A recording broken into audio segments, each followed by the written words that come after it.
everyone, Jose 32 back again, and once again, Happy New Year. It is time for the first edition of What's on Deck for 2016. If you're not familiar with What's on Deck, haven't seen it before, it's my weekly video where I go over what is going on in the world cards, what's new on Kickstarter, what's coming up on my channel. So let's kick it off. We have a little bit of everything to talk about. First of all, what's going on Kickstarter? We got this deck here, first of all, the Red Stripe playing cards from Omar Renfro, who originally back in, I think it was 2014, tried a project with a deck called the Flamingo playing cards, or Pink Flamingo, whatever it's called. Didn't happen. Now he's trying again with this deck. It's very interesting. I don't understand why it's called Red Stripe, because, I mean, the logo, even the stripe, it's not red, it's pink. It should be called a Pink Stripe playing cards. I mean, if it's going to be red, then make it red. It's not red, in my honest opinion. Here you see the back design. It looks really cool for fans and florists, kind of the idea, I guess, with it. And it's different from one side to the other. The number cards look like they're drawn by kids.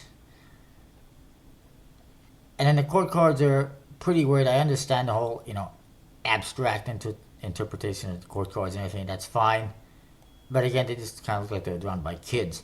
I don't like the indexes on the court cards and the aces where it says queen or jack, king or ace with the pip, because it does not match up with the indexes on the number cards, and it's not even in the same position. It makes it less functional and usable. I always like it when an indexes in a deck are all the same. It should be the same. This is just weird. The Jokers are alright, for what they are, again, goofy. I don't want to even discuss what that is under their mouth. Here's the box, the tuck case. It just has a signature for Omar Renfro in 2015, even though it's 2016 now. And it's pretty plain. I can understand that because you got this bright, beautiful, bright deck, colorful deck. You want to keep a simplistic look on the tuck case, that's fine. But that's not a red stripe, again. And why isn't there at least a name on the deck, on the tuck case? And it just seems like there's too much white space as well, in my opinion. I don't know. I'd have to see an actual image of the tuck case. But then you go to the inside, and this is what you get on the inside. It's colorful. You got all the patterns from the back design, and it kind of almost seems like that should be on the outside. I never understand why people put so much effort into doing artwork on the inside of a tuck case at times, and then the rest is kind of subpar. I mean, I could say that about the October deck from Dan and Dave, Fulton's October. They put all this nice artwork on the inside of the tuck case, but then it's repeating court cards, and it just seems like that all the time.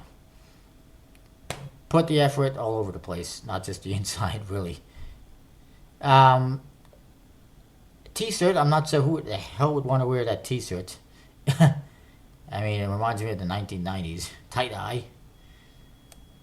And that is that. Originally, the problem with his Flamingo deck was his shipping was just ridiculously absurd. It was like $25 shipping for one deck or something.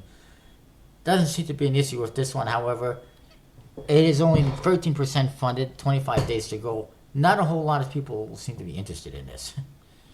Then there's the Anubis and Osiris deck from Steve Mitty, Luxury Playing Cards, it says.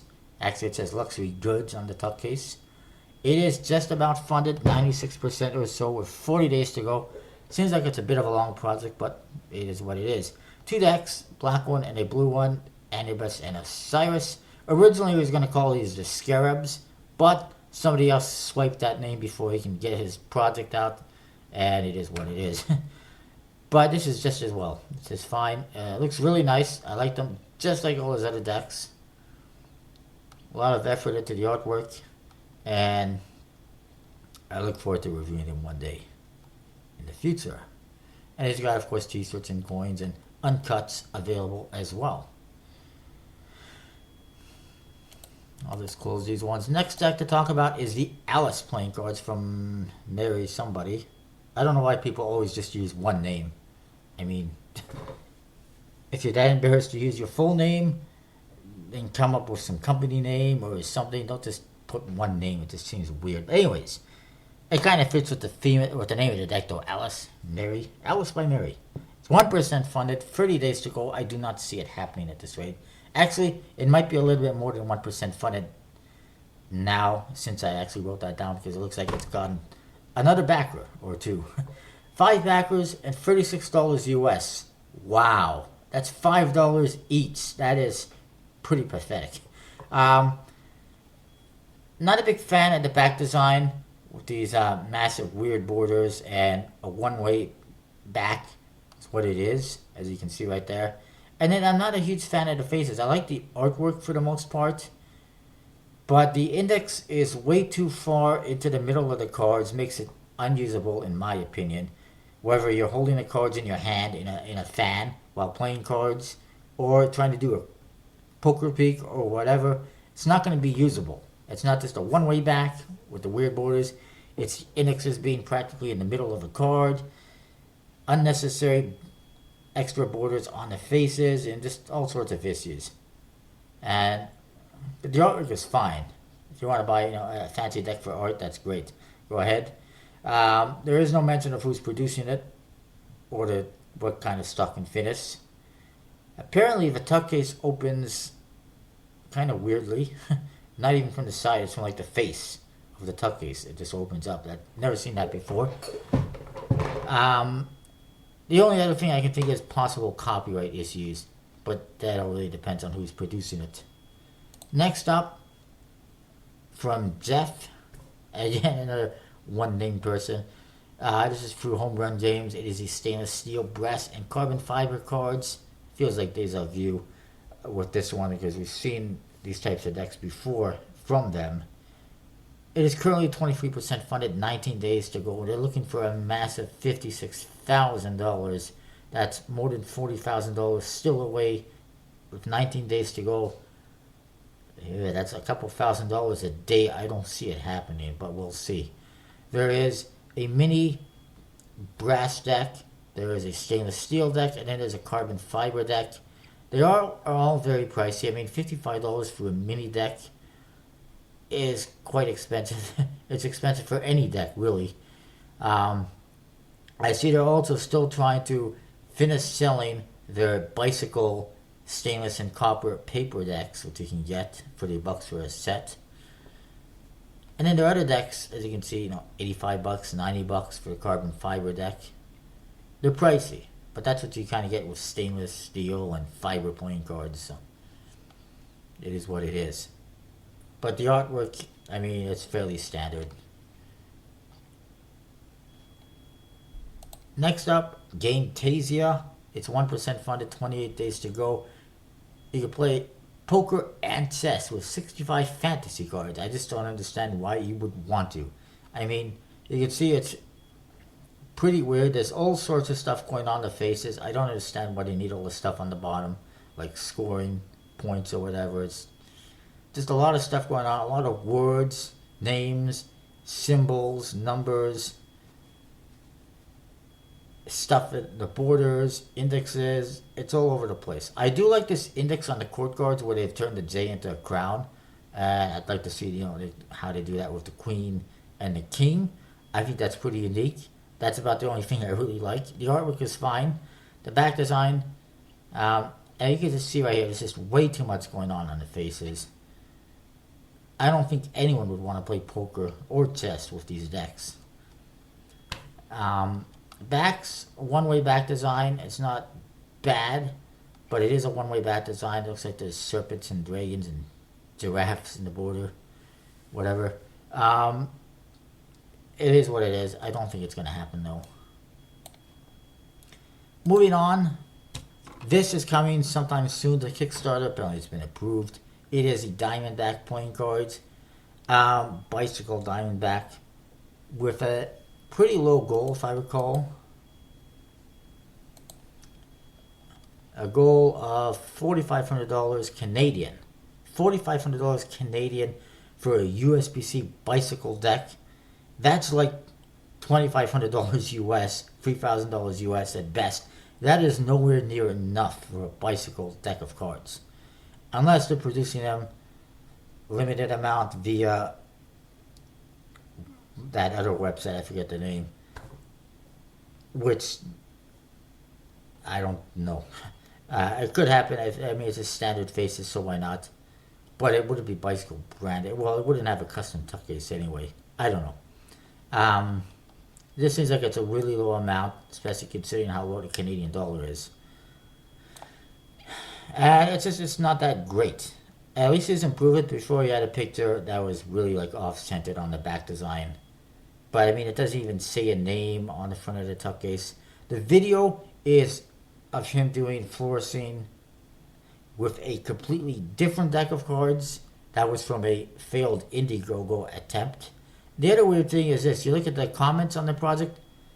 He's like the only one who commented. It says, "Looks great." Yeah, good for you. You think it looks great. Also, he has a website with magic on it and stuff like that. Performances are not great. He's doing tricks. He's selling tricks that he probably has no right to sell, that he didn't do himself. And he's got a whole bunch of other decks that he's designed, like casino backs and stuff like that, and none of them were that great either.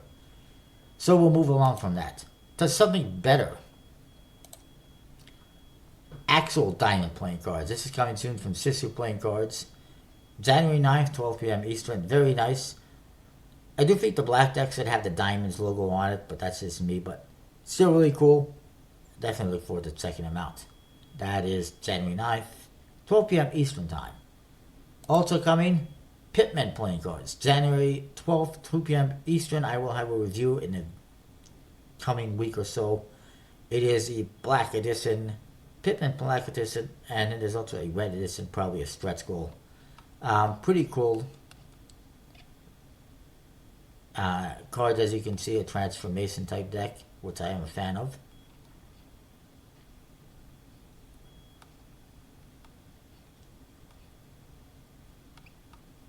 Definitely pretty unique. Let's see what else we got. Omnia Golden Age decks are coming to Kickstarter January 6th at 9 a.m. I think, oh, sorry, at 9 Eastern. I'm not sure if it's 9 a.m. or 9 p.m., but I'm guessing it's 9 a.m. Free decks, the Omnia Perduta with a green color. There is the Magnifica, which is black and gold. And then there's the Antica, which has a bit of a gold and bronze color to it. Antica is unlimited, Magnifica is limited, and the Perduta is a stretch goal that will be reached in no time. It doesn't say, again, if it's 9 a.m.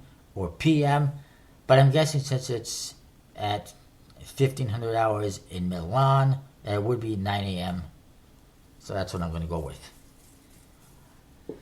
And just like the other Omnia decks, they look fantastic.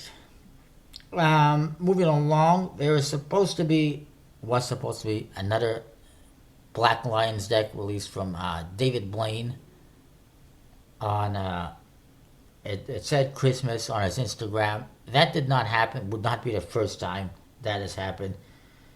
He always seems to say, this is coming at Christmas or New Year's or whatever, and then it Black Friday, whatever, and then it somehow doesn't happen. I don't know when they are coming now, but they should still be coming sometime in the near future. Conjuring Arts released a new set of decks with a book. Matthias Butzinger, the greatest German living, and I probably butchered that name. But I believe he's a magician who's got like no hands and feet or something like that. And it's a book by Ricky J, and there's 2 decks of cards that come with it. One has got borders, one is borderless. They don't have more pictures on them here, unfortunately. The only issue I got is it's $79. That's pretty expensive, especially when you convert that to Canadian, and it works out to like $90 plus shipping. Ain't gonna happen. It's too much money for me, anyways. Next, we got a new deck from the Academy of Magical Arts, Magic Castle, the Bicycle Academy of Magical Arts deck. Very nice back design. There's a custom seal.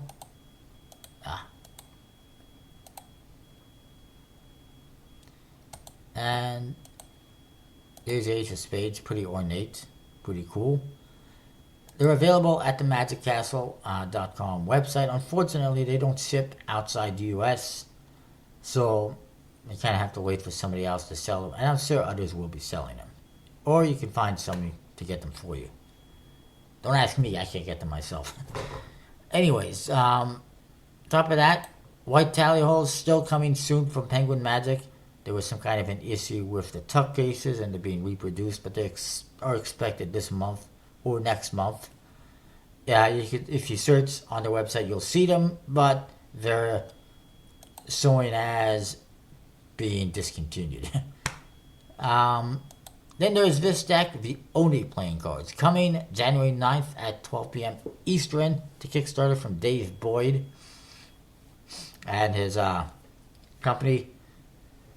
Oh, I apologize. The Devilish Rogue Project. Here's a couple of the number cards.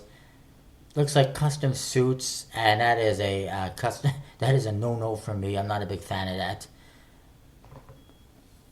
It's just like he hasn't learned. His previous projects were these spy-themed playing cards. I don't know if they're on here or not. And they did not do well, and now it seems like it's kind of deja vu. I like the artwork. I don't like the suits. I mean, what is that? Cups?